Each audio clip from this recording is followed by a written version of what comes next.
সকাল সকাল ঘুম থেকে উঠে কিছু নিমপাতা নিয়ে এসেছি। আর এই নিমপাতাটা যদি খালি পেটে খাওয়া হয় তাহলে তো কৃমির সমস্যা দূর হয়ই, পাশাপাশি নিমপাতার সাথে একটু বড়ই পাতা বেটে যদি শরীরে লাগানো হয় তাহলে কিন্তু শরীরের চর্মরোগও দূর হয়। আর এই যে সকাল সকাল পার্সেল চলে আসলো, দুটো 3 পিস অর্ডার দিয়েছিলাম। পার্সেল দুটো খুলে চেক করছিলাম যে আসলে সব কিছু ঠিক আছে নাকি। আর কালার দুটো আপনাদের কাছে কেমন লাগলো একটু কমেন্ট করে জানাবেন। এখানে একটা ছিল আকাশি কালার, একটা ছিল জাম কালার। আর এখন চেক করে দেখছিলাম যে কোথাও কাটাছিঁড়া আছে নাকি। তো আলহামদুলিল্লাহ ওরা যেভাবে বলেছে সেভাবেই দিয়েছে, কোনো কাটাছিঁড়া ছিল না, ভালোই ছিল। আর আমার মেয়েটা তো খুবই এক্সাইটেড গিফট আনবক্সিং করতে এবং দেখতে ভিতরে কি আছে না আছে, ছোট মানুষ তো। এদিকে দুপুরে রান্নাবান্নার আয়োজনে চলে গেলাম। এখন এখানে রান্না করছি আমি কাতলা মাছের মাথা দিয়ে মুড়িঘণ্ট। যে সেদিন আমি যে মাছগুলি এনেছি ওখান থেকে মাথাটাকে আলাদা করে রেখেছিলাম।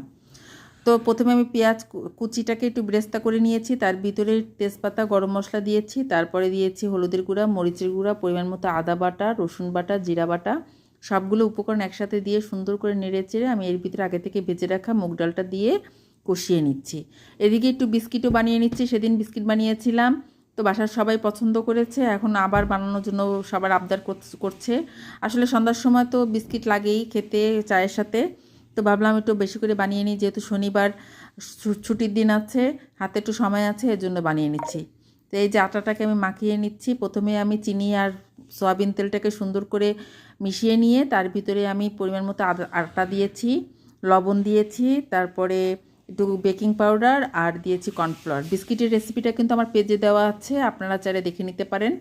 তো মশলাটা ডালটা কষানো হয়ে গেলে আমি এখানে জলের পানি দেওয়ার পরে আমি মাথাগুলো দিচ্ছি। প্রথমে কিন্তু মাথাটাকে আমি ভেঙে দেবো না, তাহলে কিন্তু একদম বেশি কাটা কাটা হয়ে যাবে। আমি এই রান্না হয়ে গেলে ডালটা তারপরে আস্তে মাথাটা একটু খুন্তি দিয়ে ভেঙে ভেঙে দেবো।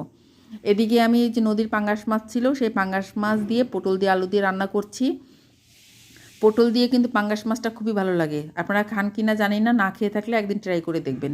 আর এই যে পটলের খোসাটা ভর্তা করছি, প্রথমে খোসাটাকে আমি মরিচ দিয়ে সিদ্ধ করে নিয়েছি, এর সাথে আমি চিংড়ি মাছ, পেঁয়াজ, ধনিয়া পাতা দিয়ে সুন্দর করে বেটে নিব। আর পাটায় বেটে ভর্তা করলে তো অনেক ভালো লাগে, আপনারা সবাই জানেন। আর আমরা সবসময় পাটায় বেটেই ভর্তা করি, ব্লেন্ডারে করে ভর্তা আমরা খেতে পছন্দ করি না। আর শেষে একটু সরিষার তেলও দিয়েছিলাম। এদিকে আমার দুটো রান্নাই কমপ্লিট। এই যে পাঙ্গাস মাছ দিয়ে পটলটা রান্না করেছি, আর ওদিকে আমার মুড়িঘণ্টটা হয়ে গেছে, এখন ধনিয়া পাতা দিয়ে একটু পরেই নামিয়ে নিব। আর এই যে ভর্তাটাও কিন্তু আমার অলরেডি কমপ্লিট হয়ে গিয়েছে। আর এদিকে ওভেনে আমি বেক করতে দিয়েছিলাম বিস্কিটগুলো মোটামুটি আলহামদুলিল্লাহ অনেক সুন্দর হয়েছে।